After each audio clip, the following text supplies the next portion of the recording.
Здравейте, скъпи приятели! Аз съм Теодора Василева, а вие сте с Родът БГ. Днес реших да ви разкажа, скъпи приятели, една съвсем прясна история за една моя клиентка. Тя е майка на 3 деца. Силна, но наистина много изморена.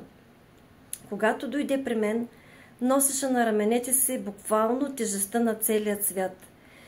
И сякаш той тежеше все повече и все повече с всеки изминал ден.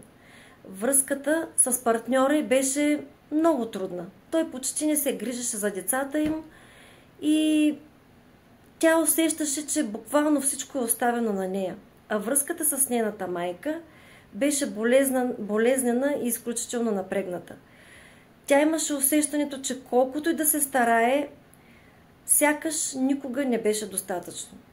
И, скъпи приятели, след няколко констелационни сесии, в които имахме възможност да погледнем зад повърхността и да видим невидимите връзки, които понякога ни свързват и дори ни оплитат, всъщност ние внесохме яснота, разбиране и приемане там, където е имало болка и неразбирателство.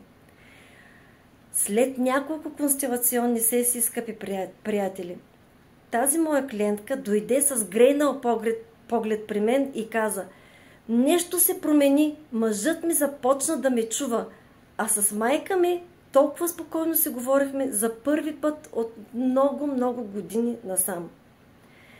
Аз съм изключително щастлива. Скъпи приятели, искам да ви кажа, че съм благодарна да виждам тези изключителни промени във вашия живот.